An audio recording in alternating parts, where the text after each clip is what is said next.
We are all born in sin and iniquity. We are all born with genetic dispositions and tendencies. We are all born into imperfect environments.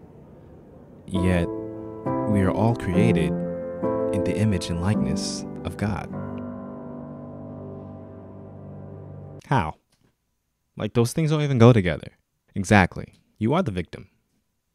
But who cares? To help you understand this notion that I'm coming from, let's start from the beginning of time. In the beginning, God made a perfect world. The ecosystem, birds, fish, insects, mammals, plants, all lived in perfect harmony. Then the Father said to the Son, "Let us make man in our own image." And so, he did.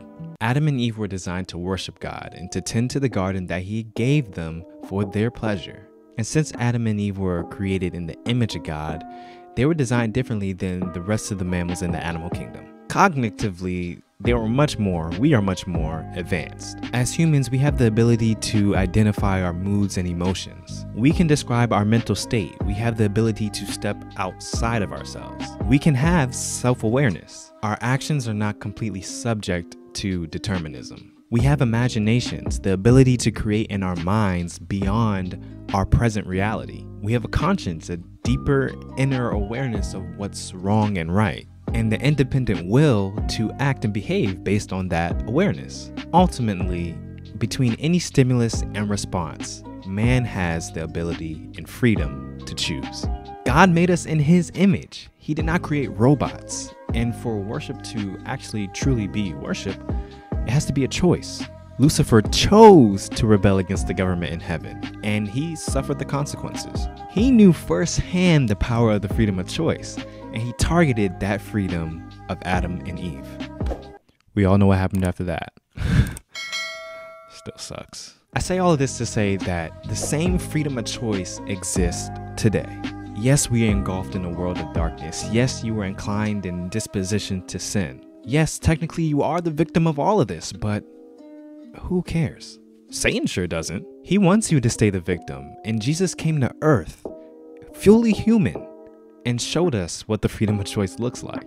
He chose to live righteously, as well as lots of others that we see in the Bible. I mean, even look at Joseph. Like, this dude literally had so much stacked against him. Was traded off by his brothers, went into slavery, was falsely accused of a crime, spent all this time in jail, had people forget about him that were supposed to help him. He could have easily just said, this is the way it is.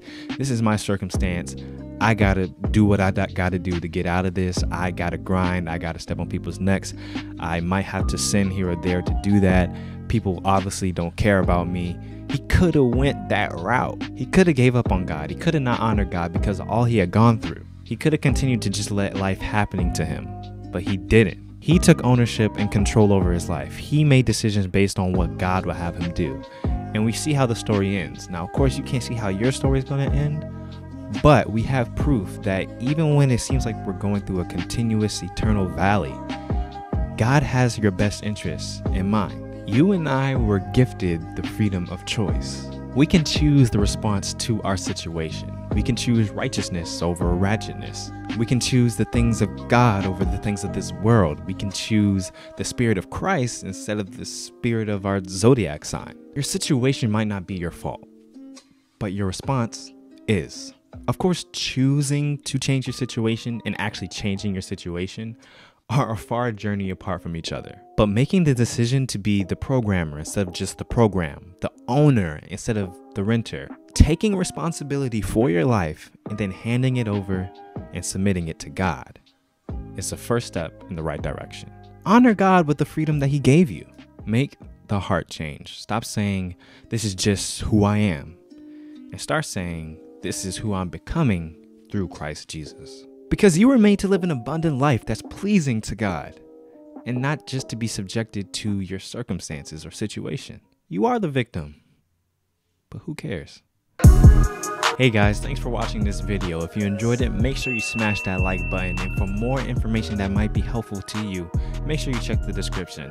Lastly, just make sure you subscribe and share with a friend, because blessed are those who subscribe. It's in the gospel.